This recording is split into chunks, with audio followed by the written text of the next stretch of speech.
it's pretty easy for folks that are in more kind of strategic roles to look at data and be like, clearly this is what we should do. But it's like, have you actually gone and sat down and listened to a customer services like call to understand what's driving some of this? No, probably not. Go and do that.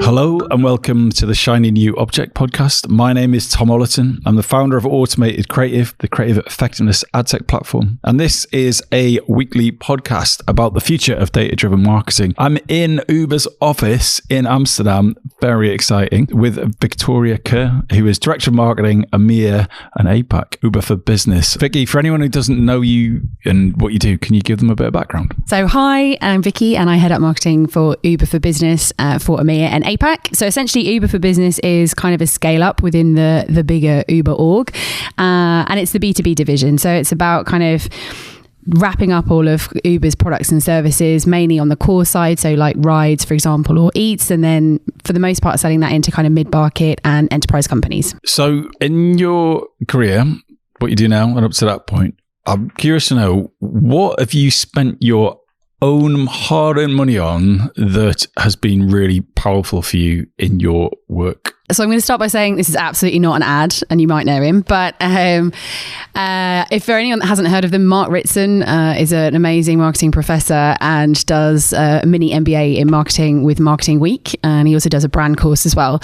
So during 2020 and 2021, I took advantage of the COVID era and spent my hard-earned cash doing those courses. And they were just an amazing investment for me, for sure. I think he does a really good job of cutting through some of the noise in our industry and really kind of giving folks a practical kind of application of our trade. I'm impressed you paid for that yourself. That must have been no small investment from what I hear. So for someone who is on the fence about doing that course, I know it's been very popular, what are the kind of three things you like that's transformed my understanding of the industry? I mean, you talk about cutting through the noise, which is great, but like convincing someone that they should do this course. Well, I was saving a lot on not going out, right, in 2020. So I think firstly is definitely cutting through the noise. Like I think he does a really good job of making like engaging creative and content to really kind of drive home the principles of marketing. And I think it can be pretty easy to get lost in our industry. So I think he does a really good job of, you know, like I say, giving us reasonable frameworks, like pointing us in direction for great research. I just think it's super entertaining and really informative. So moving on, what is your top data-driven marketing tip that you find yourself sharing most often or passing on to others? Look, dude, data is super important, essentially. And I've had the privilege to work in some very data-driven businesses with a lot of access to amazing data. So I think my first thing is that you really need to understand the data that you need that's going to give you good signal in order to make good decisions. In some places, it can be easy to get like analysis paralysis and spend hours and hours and hours on it. And actually, I'm not sure you get like the kind of incremental insight. I'd also say don't look at data in silos. It's really important to have a holistic idea of what's going on. So it's really important to take your kind of signals from data and sense test them, whether it's like with research, for example, or even speaking to like from a B2B perspective, like sales teams or people in market, desk-based research, just to make sure that, you know, there's not anomalies in the data that might be sending you in the wrong direction. So when you're separating signal from noise, how do you do that? Because we're getting increasing numbers of data signals from lots of different platforms. And I take your point about actually taking these data points out into the real world and testing them with various people on the team. But, you know, you've got a dashboard with 7 different graphs going on and you've got different reports from different platforms. How do you know what is signal? How do you know what is noise? And what advice would you give to someone to be able to sift through that? Oh, good question. Probably worth a lot of money, the answer to that question, I think.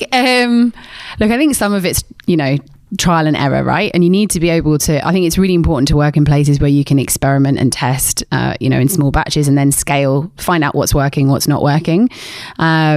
So that I think is really the thing. And like I say, I think it's really about not looking at things in silos. Like it can be really easy to go down rabbit holes with some data, but you need to hold yourself accountable and sense check things, like use the product yourself. Go, like I say, do research, you know, listen to customer or sales conversations.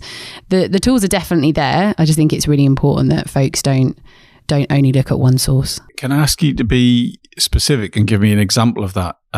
Maybe not here, but in a past role where you've realized you were in a silo, or you went out and you tried a product, or help me understand where you had like that aha moment where you were like, I'm using too much data here. Actually, this is the thing that I need. I think for me, it's been, this is not Uber, by the way, but I would say it's been working with colleagues who are super, super data driven that has really kind of made me enforce that we need to be more sensible about some of this stuff. Like actually my background, certainly early in my career, was pretty varied. Like I even did a stint in customer services when I was living in New Zealand. I've done sales like very early in my career. And I think that kind of gives me a bit of a unique insight to try and pull together the full customer journey, not just like looking at some of the data and making decisions based on that. So it's pretty easy for folks that are in more kind of strategic roles to look at data and be like, clearly this is what we should do. But it's like, have you actually gone and sat down and listened to a customer services like call to understand what's driving some of this? No, probably not. Go and do that.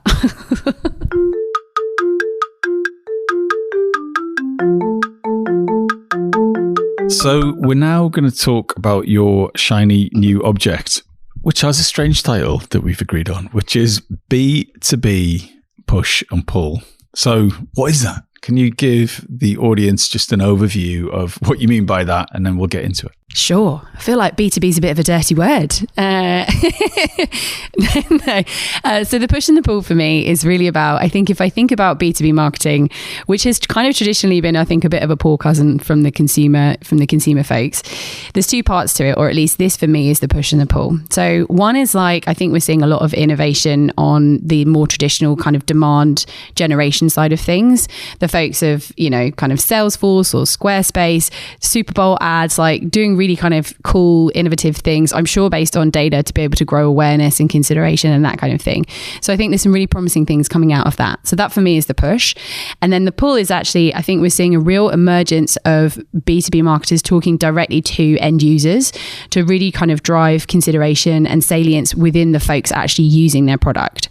So if I think about that in a U for B, Uber for Business type context, that's talking directly to business riders so that they understand to like toggle over onto their business profile, and that we educate them on all the benefits of doing that. And then Uber for Business becomes an integral part of any business trip, as an example. So first off, got to jump back one step. Why is B2B a dirty word? So no, that was, I don't think a dirty word is maybe too strong, but I do think, like I say, we've kind of been the poor cousin, or maybe we haven't seen enough innovation come out of kind of our sector of marketing as we have with some of our kind of consumer counterparts. And I really think that is starting to change, frankly. I think, like I say, we're seeing a lot more innovation with kind of digital tools like Demandbase, with, kind of essentially, I think, working more and more with our consumer colleagues to understand what might be working, what might not be working, and where we can learn from there as well. And I just think it's an area that hasn't been that sexy for a long time. So I'm kind of glad that we're making it shinier. So if someone's listening to this and they're like, right, okay, I've always just gone directly to procurement or gone straight to the person who signs the check. But what you're saying is actually you need to make the product and the service appeal to the end user that the license would benefit. So if someone's like, yes, I should do that, what are the steps to get started, and what are the common problems you have with that approach? I think, you can't neglect the first audience, right? The folks that are making the buying decisions. That's like 101. Otherwise, you're not going to get it in the door. But I think the key kind of, the thing you need to crack is who are the people that you're talking to. So when it comes to the end users, so really making sure that you've got all the insights on the folks that will be using your product, whether you're kind of a designer using a design software, whether you're a business traveler using Uber for Business. We have the benefit here, obviously, of having an abundance of data and understanding, certainly on the right side of the business, kind of like trends and that kind of thing. So it could be that we're looking at our data and saying, okay, these segments of people are taking 8 airport trips in a month. Well, if they're doing that kind of like Tuesday to Thursday, there's a high propensity that they'll probably be a business user. So then we can start to think about how we might want to engage with them as a business user so that they can potentially use Uber for Business.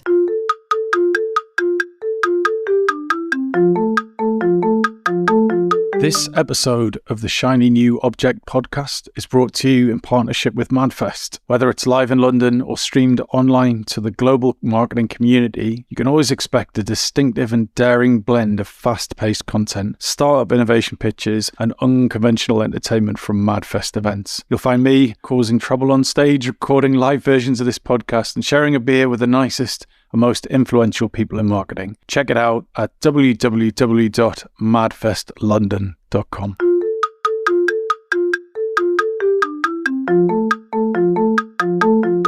What is the action you want that end user to take? Is it like go and hassle procurement? You need to close that loop, right? So you've got your top down, your awareness, whether that's a Super Bowl ad or something less audacious, and you're creating that awareness and the consideration of you as a service for the B2B buyer. But then you're putting out content or advertising to the people who will be using that service. What do you want them to do? Is it like apply for something? Help me understand how you finally squish those two approaches together, the push and the pull. So I think with new orgs, it's about reducing friction in the sales cycle. So if folks know about you, that's significantly easier. Like I know we're having a data-driven conversation, so unfortunately I don't have any numbers to back that up, but I just think from a common sense approach, it makes life a lot easier.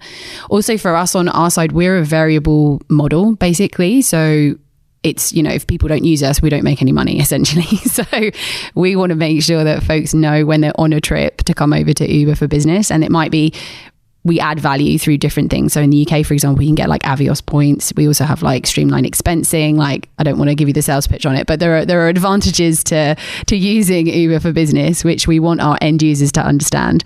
And then it plays into, one, making sure that usage is there. And two, if it's actually really adopted by a business, kind of churn is much less likely and that kind of thing. So who does this well?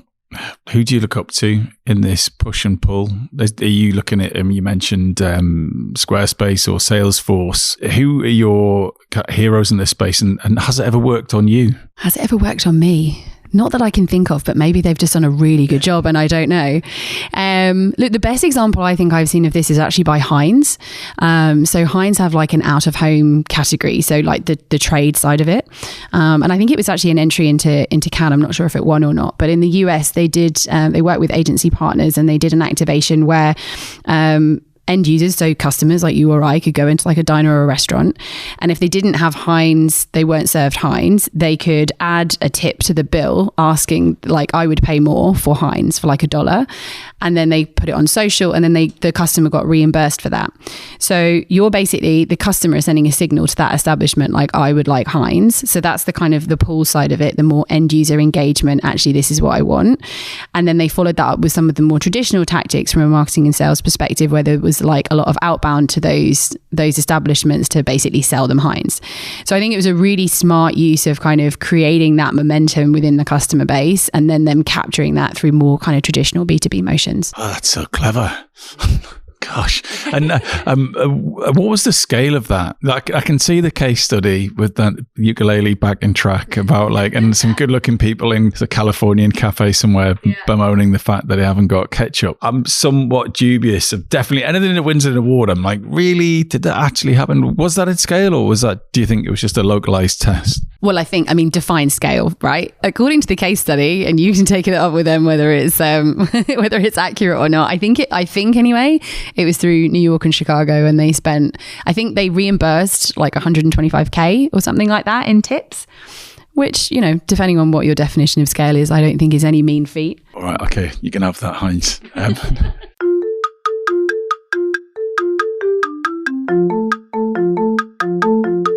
Okay, so you're talking about innovation. You're seeing brands do Super Bowl ads. You've got this really creative stuff where people like Heinz are activating the end user to force a B2B decision. Where do you see this going? Like, if we do this podcast again in a year or 2 years, you say with the less popular, the unsexier side of the marketing coin, what are your predictions for how the B2B marketing and B2C are starting to look a bit more similar? I think that's just it. I think they will start to look more similar. So, many of us, not everyone, but many of us are employed. Many of us work for businesses or are self-employed. And so I think there's just going to be less division of kind of like consumer versus business, essentially. I think if you look at some of the trends in kind of heading back to office and working from home and digital nomads and that kind of thing, I think the lines just blur. So increasingly, I think we're going to see B2B lean in more on what would probably have traditionally been perceived as more B2C channels. If you think about like Meta, for example, that kind of stuff. I mean, we already use it, but I just think there's going to be more and more innovation around that space to be like, why should it only be like, hey, we're just going to send you direct mail to your office? Like, I think we can just be smarter about it. It reminds me, I was in a chat for another show that we do called Advertisers Watching Ads. And there was one of the guests in that chat was incredulous that they'd been targeted to buy a fancy car on LinkedIn. They were like, why on earth is Daimler or someone like that advertising a car to me? And I thought, that seems totally ridiculous. But then someone in the group suggested, well, actually, this time of year is bonus season, right? So on LinkedIn, you can target very specifically. I don't need to tell you this, how good targeting on LinkedIn is, and to experience, location, seniority, and so on. So actually, a car ad at this time of year is great, but it doesn't feel right, does it? There's nothing particularly premium about that ad, other than it's just got the logo in there, or is that just maybe a traditionalist? And so I'm curious to know, like, if people are likely to do B2C on more traditional B2B channels, like how do you do that well, and vice versa? So you're a B2B marketer thinking, oh wow, Uber Business, they're using Meta. Like, how do you show up in a social platform where people are used to a TikTok style experience? Like how do you show up that without being the kind of square B2B, Brian? I think it goes back to knowing your audience, right? And making sure the targeting is right. And then making sure that you're talking about relevant stuff for them. And we also have the benefit of Uber of having a massive consumer brand. So obviously I think that helps us and we're able to leverage that. So it's probably it probably feels like less of a step for us than it might if you were like Cisco, for example, or somebody that's more kind of super, super traditional, like B2B. And look, we're all still learning. Like, I'm not saying we've got it nailed by any stretch of the imagination, but I think that's the important thing. And that's one of the kind of great things about working at Uber is that you should test and learn and try and see what happens. And then, as long as you're learning, let's keep going. That's a beautiful way to finish it. Thank you so much. So if anyone wants to get in touch with you, where is the best place to do that? And what makes a great push and pull outreach to you? Well, as a traditional B2B girl, I would say LinkedIn is probably the best place to be going. A good outreach is know your audience, context, and not a sales pitch. Brilliant. Thanks so much for your time.